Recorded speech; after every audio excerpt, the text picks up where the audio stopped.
earth could not hold you. The veil tore before you. You silenced the boast of sin and grave. The heavens are roaring the praise of your glory, for you are raised to life again. You have no rival, you have no equal, now and forever, God, you reign. Yours is the kingdom, yours is the glory, yours is the name above all names.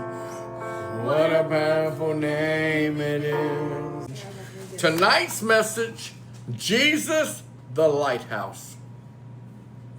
We're going to start out in John 6:16 through 21. That is where I will be reading out of the Bible first. The story unfolds at the Sea of Galilee, which lies in the lower portion of the Jordan Valley, in a mountain range that rises up 4,000 feet above sea level. This lake itself is 700 feet below the Mediterranean Sea. One of the most noteworthy aspects of this body of water is that it is greatly susceptible to sudden and extremely violent storms. These storms are caused by the cold air coming off the mountain and meeting with the ocean or the sea air, which is warm. And when the two collide, a storm is brewed. A storm is developed. When evening came, the disciples went down to the lake. They got into the boats and they set across the lake for Capernaum.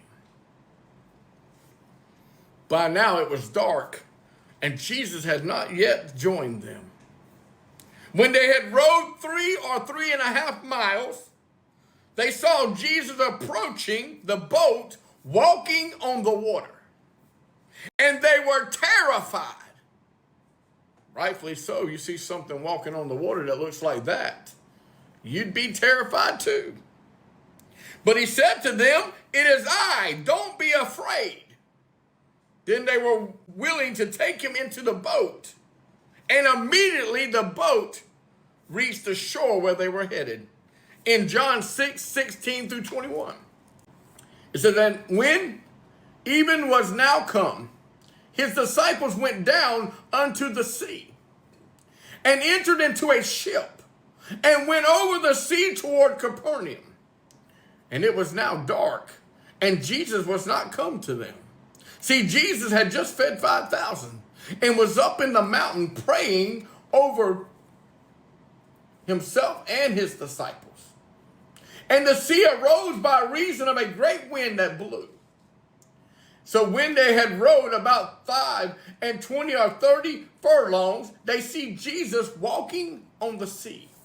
Drawing nigh unto the ship, they were afraid. But he said unto them, "It is I, be not afraid." Then they willingly received him into the ship.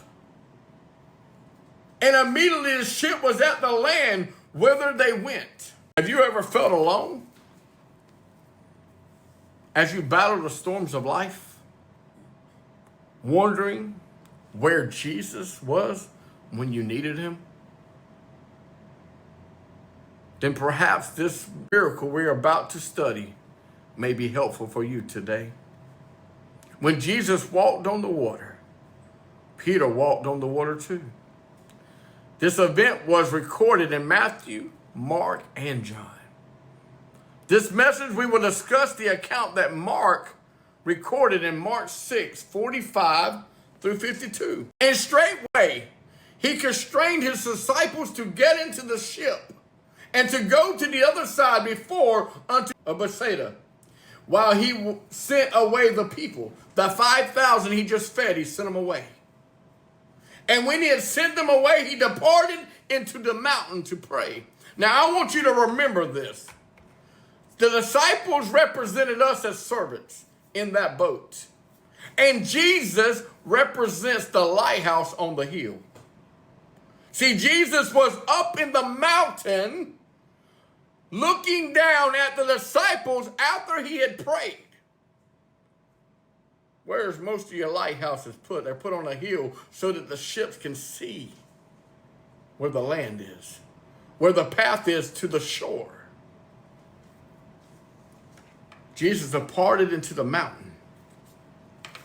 Jesus was praying as they were rowing. Jesus told his disciples to travel to Bethsaida near Capernaum, while he went up into the mountain to pray alone. As we see that evening, Jesus was as busy as he was ministering to the crowds, feeding the multitudes, healing the sick, and doing miraculous wonders, still took time to go pray. How many of you take time to go pray even when you're busy? That you put some special time away like Jesus did to pray to the Father?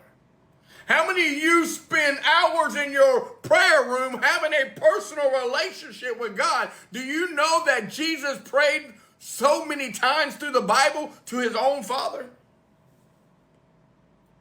Jesus never failed to pray. He prayed before he had picked his apostles. He prayed before he was crucified. He prayed before he was arrested. He prayed while he was on the cross. Jesus saw it was necessary for prayer. So there again, he's up on the mountain praying for himself, his disciples. In Mark 1:35 it says, "And in the morning, rising up a great while before day, Jesus, he went out and departed into a solitary place and there prayed." Jesus got up in the mornings and went and found him a secret room to pray. He went and found him a place by himself to have a talk with the Heavenly Father. If Jesus saw the need to pray and done it often, how much more do we need to pray? In Colossians 4:2, it says, "Continue in prayer and watching the same with thanksgiving." It also goes to say, pray without ceasing.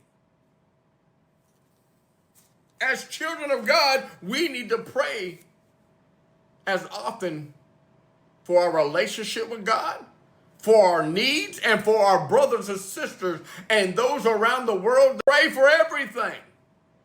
So we should be in that secret room as often as we can. Just like Jesus found the time to pray as often as he could. We see it is evening. While his disciples were rowing, he was alone, by himself, peacefully praying to the Lord, getting his heart regenerated. See, Jesus had spent 3 days preaching a sermon to 5,000 people. Jesus was tired. He was a human. He was sitting there worried about the people's needs more than his own. So he went to the mountain to be regenerated, to be recharged by God. In Mark 6:47, it said, "And when evening was come, the ship was in the midst of the sea, and he alone on the land." Jesus was by himself. Then it was that the Lord left his place of prayer on the mountain, that he might succor his disciples in their difficulties. That lighthouse was looking down, and he saw his disciples in distress in the water. He saw that boat being tossed to and fro. And so he descended down from the mountain. As we see the vivid scene, the disciples were struggling, rowing in a roaring storm. The waves rolling the boat. The wind howling. and the rain beating them down.